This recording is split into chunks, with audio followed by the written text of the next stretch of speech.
خدا اگر میدونستم همین قدر غریبی قینه هرگز آرزو نمیکردم. مایل کار بارش یک طرف، کار بارش یک طرف.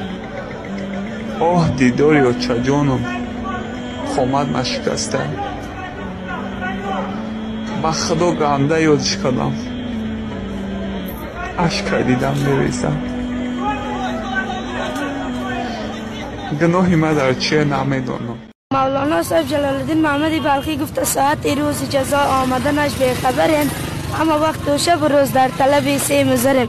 سرمایه ما از این جهان یک کفن است، این هم به گمان است که بریم یا نه.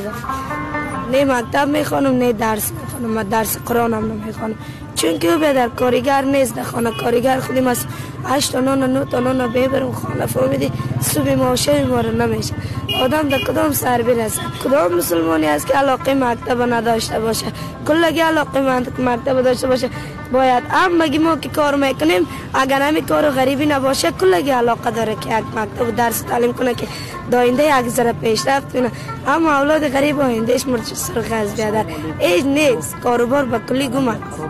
کار هم خیلی نه که چینده است، هم خیلی 10 دانه میچیند، ریزینگ هم میکند، همین براش ریزینگ هم میکنه، همین خیلی همین اشکو جمع میکنیم، تراکتور دا میسپوریم.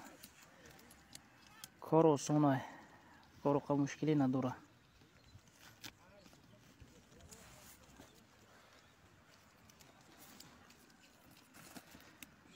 مانا چند خیلی تیز چیندی ها که؟ ما همیز یک ساعتی کاره اینیوش هم میگن نو. یعنی که نخیز زردکوش نمیچینیم برای که زردکوش در مغازین خودش میبروه. من خیلی چینده ساعتی کاری را پوشم میتیان زیاد چینده یک گشکی نمیخیل میچینده گید 8 فونتای مقصد جای زورای کار ولی کشم نغزه این همی خیل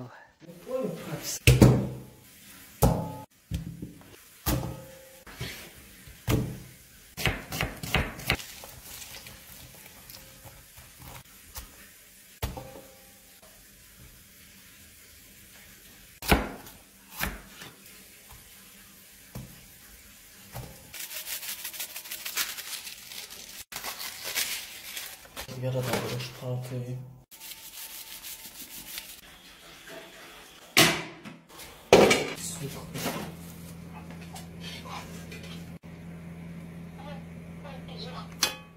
سلام علیکم برادرها.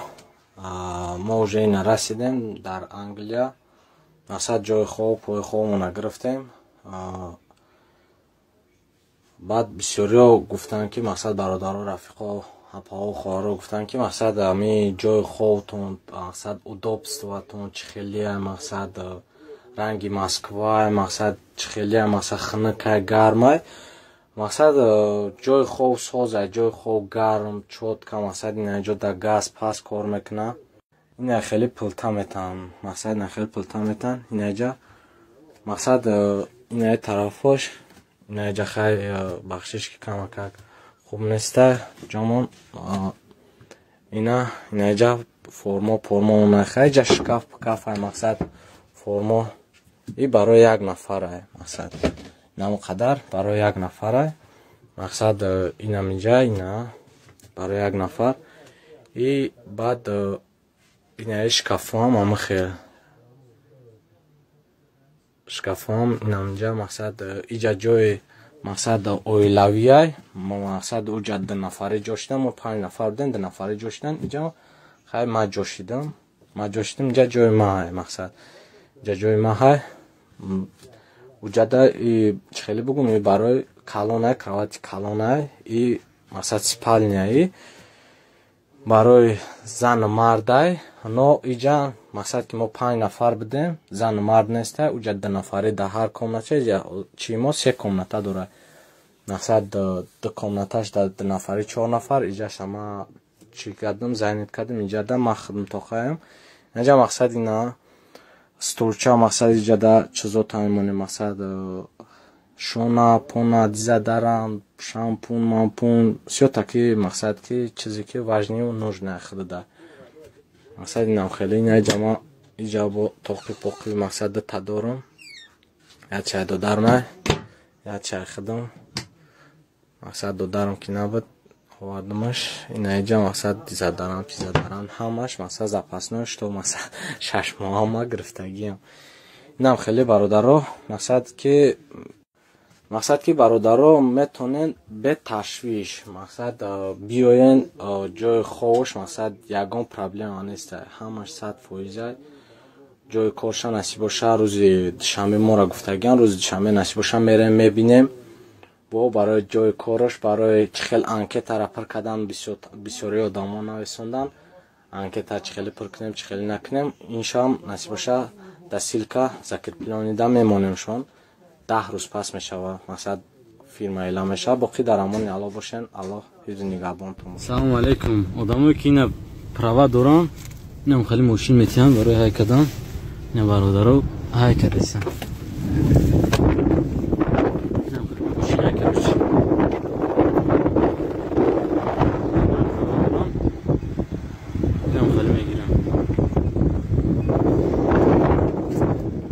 Лондони хеле айна.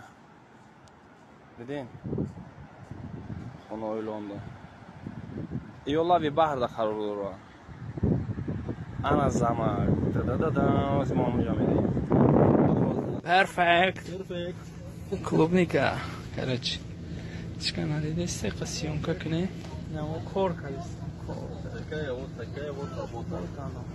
Ника. Perfect.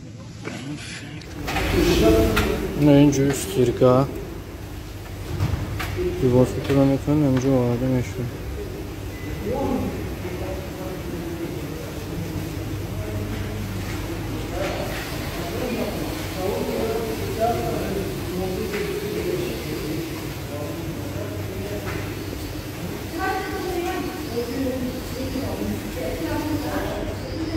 ин дута стирка мондага ҳамаҷо дута мақсад якаш мешавад якаш қоқ мекунад бой наморад ёл мепад бой чӣ мепад ина барои намомондагон ина простин метиҳам либос метиҳам махсус простин ина кроватои ина матрасоям даже метиҳам моей жизнью. Знаете, я как-то услышал очень мудрые слова. Твоя сложная работа – мечта каждого безработного. Твой непослушный ребенок – мечта каждого бездетного. Твой маленький дом – мечта каждого бездомного. Твой небольшой капитал – мечта каждого должника. Твое неважное здоровье – мечта каждого больного неизлечимой болезнью. То, что Всевышний скрывает твои грехи от глаз людей – мечта каждого опозоренного своими грехами. Твое спокойствие в сердце, твой спокойный сон, твоя доступная еда – мечта каждого, у кого в стране война. Нужно ценить все, что у тебя есть, ведь никто не знает, что произойдет с тобой завтра.